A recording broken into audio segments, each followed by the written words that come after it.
క్షమించండి.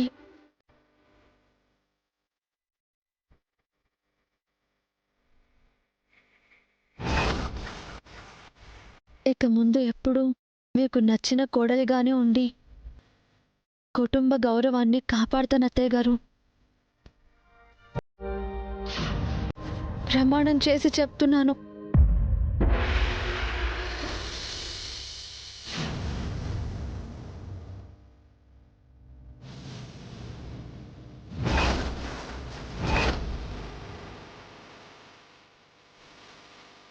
అమ్మ దేని నటన.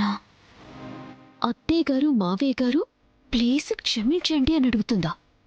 శరణ్య, పశ్చాత్తాపానికి మించిన శిక్ష మరొకటి ఉండదు.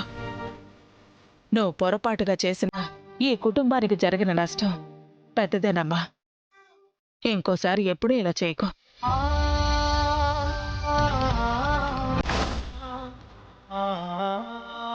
చూడమ్మా, కుటుంబ గౌరవాన్ని కోడళ్ళు బాధ్యతగా నిలబెట్టాలి.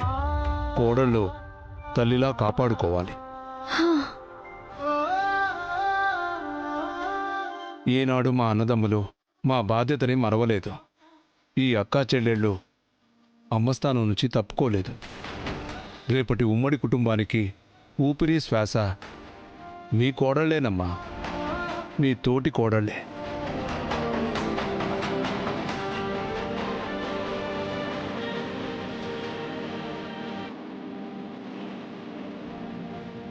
అమ్మా శరణ్య, తప్పు తెలుసుకుని వచ్చావు.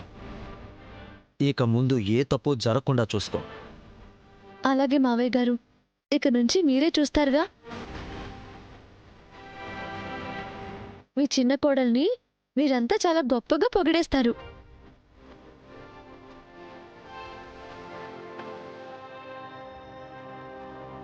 అత్తయ్య గారు, మీరు నన్ను నమ్మారు కదండి. ఇక నుంచి మీ కోడలు మీ అంతటి బాధ్యతతో ఈ కుటుంబాన్ని, ఈ కుటుంబ గౌరవాన్ని కాపాడుతుంది. నా వల్ల తలదించుకున్న నా భర్త ఇక నుంచి తల ఎత్తుకుని గర్వంగా బతికేలాగా చేస్తాను. ప్రామిస్ అత్తయ్య గారు. మంచిదమ్మా. అవును, దర్శన్ని కలిసావా? ఇంకా లేదత్తయ్య గారు, బ్యాగ్ కూడా ఇక్కడే ఉంది. సరే, లగేజ్ లోపల పెట్టేసుకో, వెళ్ళు. అలాగే అత్తయ్య. జ్యోతి,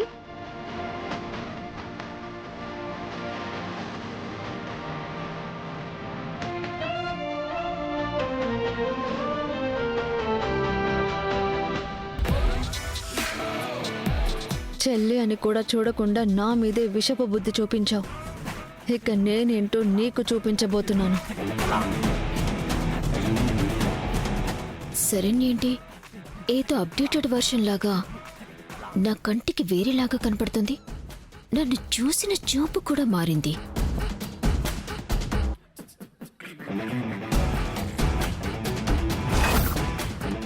అమ్మా, శరణ్య రాగానే మళ్ళీ మన ఇంటికి కాలొచ్చినట్టుంది కదా.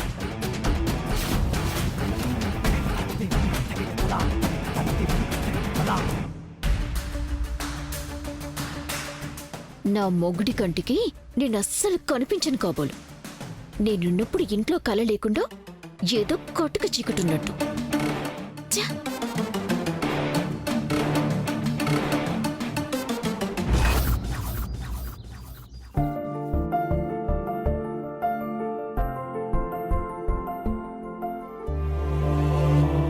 శరణ్య,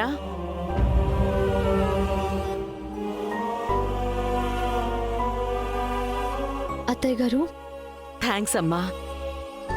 నువ్వు మళ్ళీ ఈ గడపలో అడుగు పెట్టడం నాకు చాలా సంతోషంగా ఉంది. మీ మాటలు నా కళ్ళు తెరిపించాయి అత్తయ్య గారు. కొండంత ధైర్యాన్ని, నాలో ఆత్మవిశ్వాసాన్ని పెంచాయి.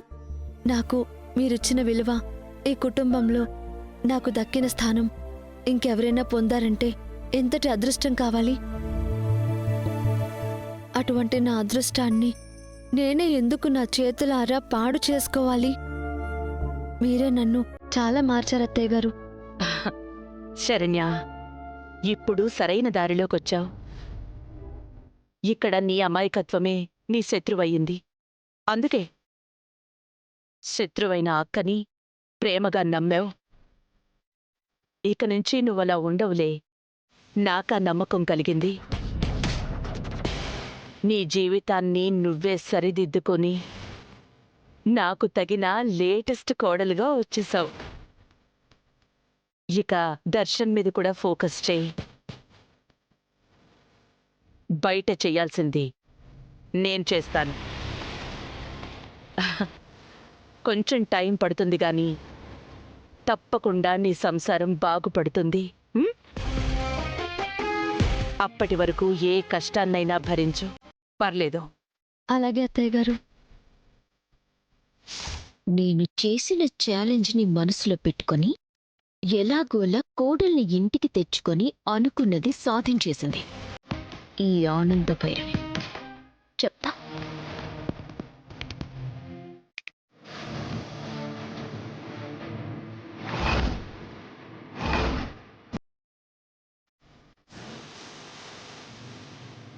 ఏంటమ్మా పెద్ద కోడలా, ఇంట్లోకి శరణ్య రాకని చూసి చెమటలు పట్టేశాయా? దర్శన్ శరణ్యలు ఎప్పటికీ కలవనివ్వను అని నువ్వు టార్గెట్ చేసేస్తే నీ టార్గెట్ గోడలు ఒక్క రోజులోనే బద్దలు కొట్టేసి శరణ్యని తీసుకొచ్చేశాను.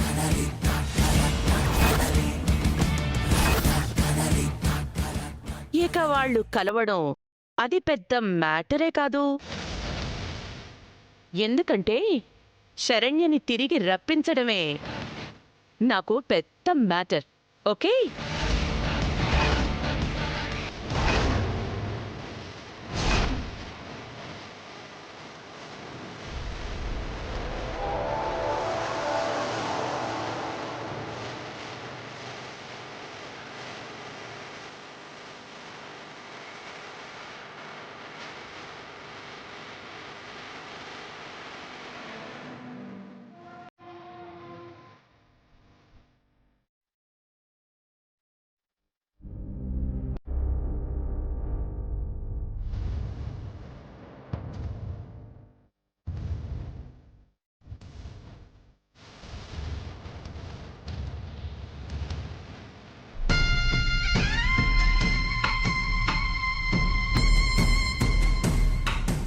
చా ఫోటోలు వీడియోలు ఏమీ లేవు.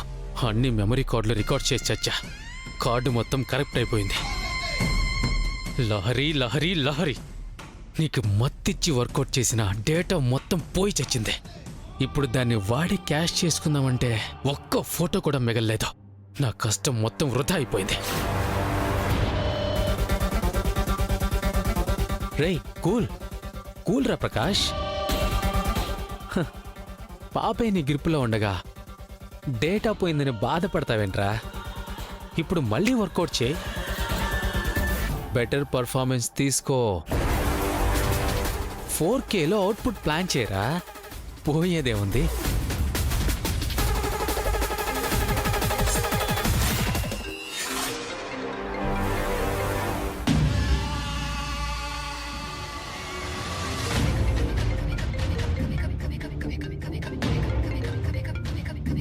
ఏ ప్రకాష్, నేను ఇంట్లో ఉండగా ఫోన్ చేయదని చెప్పాను కదా. నువ్వు అస్తమానం ఇంట్లో ఉంటే ఎలా చెప్పు? నేను ఫోన్ చేస్తానని తెలుసు కదా. సరే, ఏంటో చెప్పు. అర్జెంటుగా నేను చూడాలనిపిస్తోంది, దగ్గరగా చూస్తూ మాట్లాడాలనిపిస్తోంది. చూడాలనిపిస్తే ఫోన్లో ఫోటో చూసుకొని దాంతో మాట్లాడుకో. ఆ ఫోటోల కోసమేగా పిలిచేది. ఏంటి? ఆ, అదే నా దగ్గర నీ ఫొటోస్ లేవు కదా, వస్తే కలిసి దిగుదాం అంటున్నాను. ప్లీజ్ లహరి, పిలిచా కదా, రావచ్చు కదా. నా వల్ల కావట్లేదు Lahari, please please my dear Lahari. రే, మరీ అంత క్యూట్గా అడగకురా బాబు. సరే, వస్తాను, కానీ వెంటనే పంపించేయాలి, ఓకేనా? ఓకే మై డియర్, వచ్చి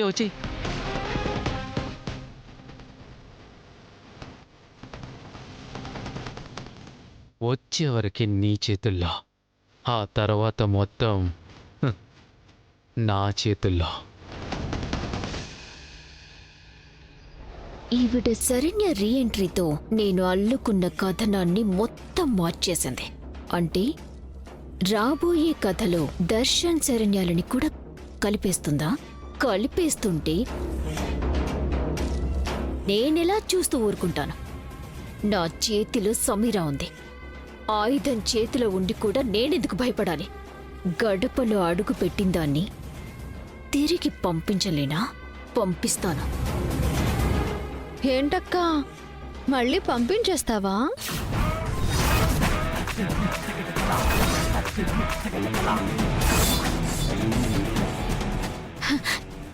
శరణ్య, మళ్ళీ పంపించడం ఏంటి?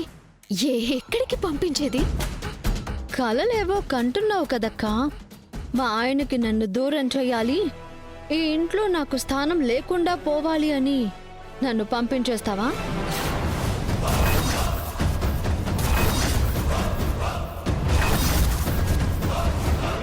అది నీ తరం ఎప్పటికీ కాదు అనన్య.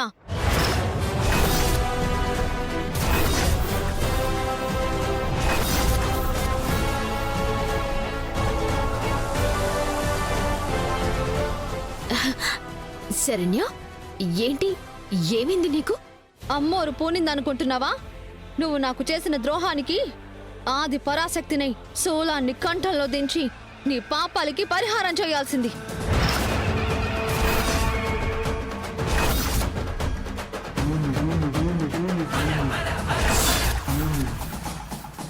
కానీ అక్క అన్న బంధం నన్ను నీ ప్రాణం తీయకుండా నా చేతులకి సంకెళ్ళు వేసింది.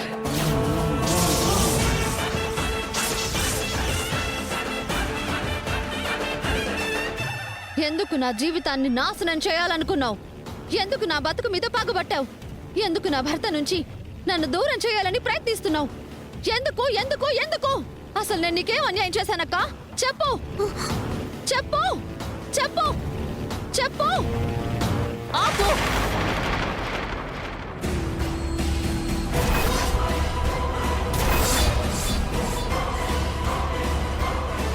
అంత బయటపడిపోయిన తర్వాత అక్కేంటి చెల్లేంటి తొక్క.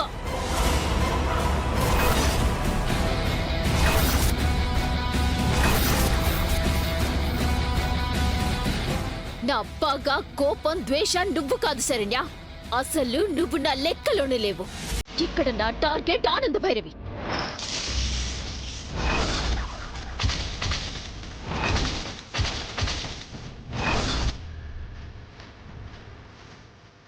అత్తయ్య గారా? ఆ అత్తయ్య గారే. ఆ అత్తయ్య గారు మీ అత్తయ్య గారికి, అంటే నాకు చేసిన అవమానానికి, చూసిన చిన్న చూపుకి ఇదంతా నేను సరిచేసే లెక్క.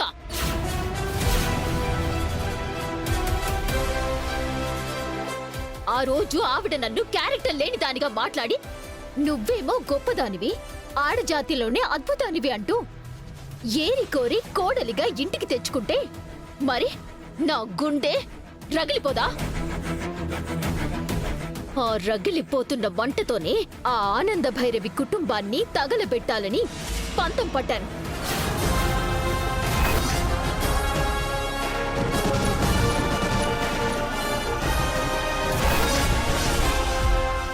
ముచ్చటపడి కొడుకుకు కట్టబెట్టిన నిన్ను ఈ ఇంటికి దూరం చేసి ఆవిడని చావు దెబ్బ కొట్టాలని ఆ క్షణమే అనుకున్నాను.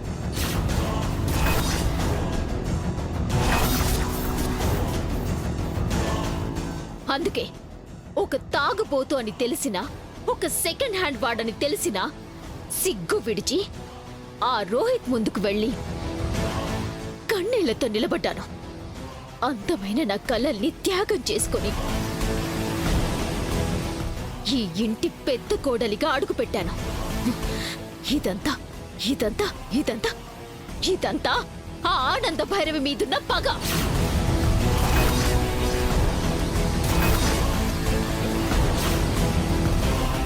ఈ పగలో నువ్వు కేవలం నేను వాడుకున్న పావువి. ఆనంద భైరవిని చావు దెబ్బ కొట్టడానికి నాకు పనికొచ్చే ఒక పనిముట్టువి. Just a tool. That's it.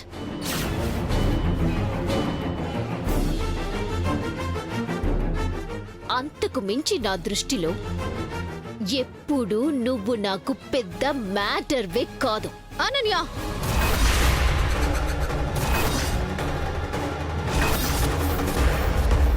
ఇక నుంచి నేను నీకు చాలా పెద్ద మ్యాటర్ని. ఎందుకంటే ఇప్పుడు నేను నీ పనిముట్టుని కాదు, నీ పని పట్టడానికి వచ్చిన దాన్ని, ఆ ఆనంద భైరవి గారి కోడల్ని.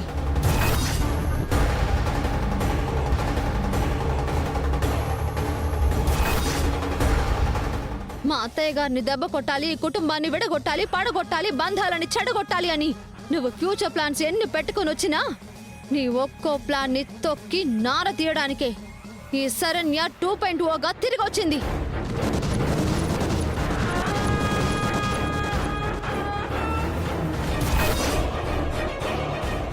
శరణ్య, మాటలు చెప్పినంత ఈజీ కాదమ్మా ఈ అనన్యాన్ని దెబ్బతీయటం అనేది. ఈ గడపలో తిరిగి కాలు పెట్టా, అక్కడే సగం చచ్చావు.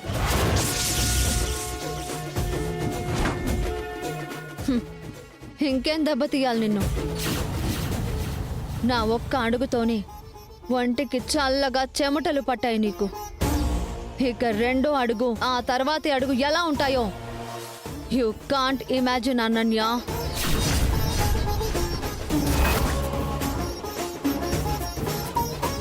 ఇది కదా నా కోడలంటే. నిన్నిలా చూస్తే ప్రౌడ్గా ఉంది శరణ్య.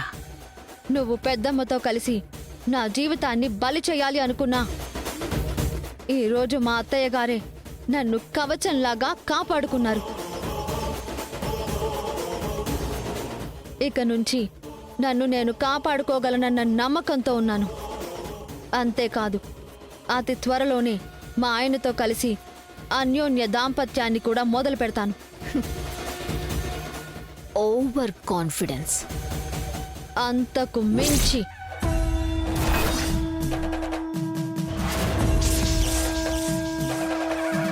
నిన్ను చూస్తుంటేనే జాలేస్తోంది శరణ్య. ఏదేదో మాట్లాడుతున్నావు, కానీ ఇక్కడ ఉన్నది అనన్య అని మర్చిపోతున్నావు. నేను మర్చిపోవడం కాదు, రేపు నా ఫ్యామిలీ అనన్యాన్ని మర్చిపోయేలా చేస్తాను. ఇది కదా ఇక నుంచి నడిచే కథనం.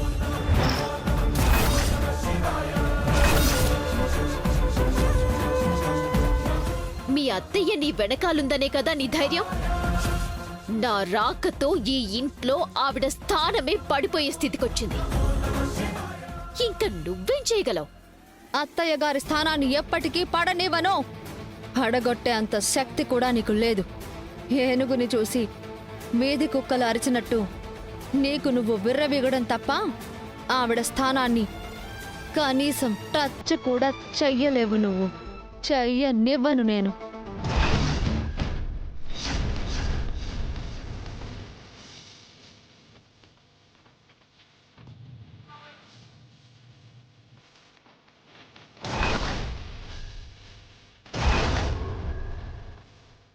Final touch. నా భర్త త్వరలోనే నన్ను అర్థం చేసుకుంటాడక్క, ఆ నమ్మకం నాకుంది.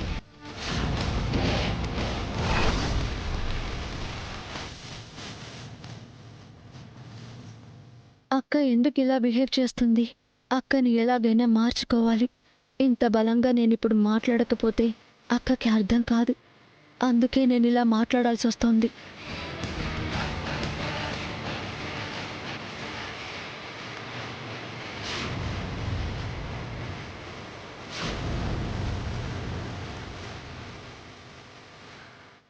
ఏంటిది? స్ప్లిట్ పర్సనాలిటీలా ఎన్ని వేరియేషన్స్ తినరా? 2.4 అంటే ఇదేనా?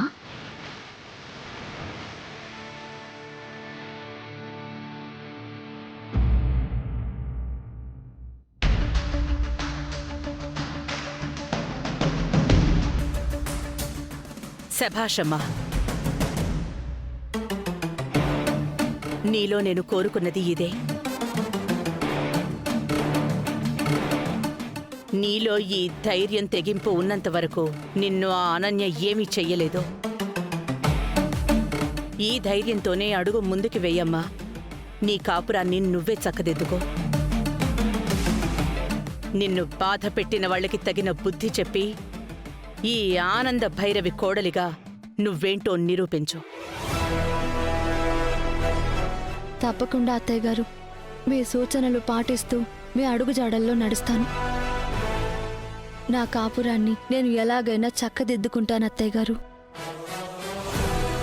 అవును అత్తయ్య గారు, ఇందాక అనన్య అక్కతో మాట్లాడడం మీరు విన్నారు అనుకుంటాను కదా. ఏమైనా తప్పుగా నోరు జారానా? కరెక్ట్గా ఇప్పుడే నోరు తెరిచావు శరణ్య. నీకు నోరు లేదని అనన్యకి నువ్వు ఆట వస్తువులా మారావు. నువ్వు ఎంచుకున్నదే సరైన దారి. రేపటి ఈ ఆనంద భైరవి స్థానంలో నువ్వు నిలబడాలి అంటే ఈ మాత్రం చురుకుదనం, ఎదిరించే గుణం లేకపోతే ఎలా?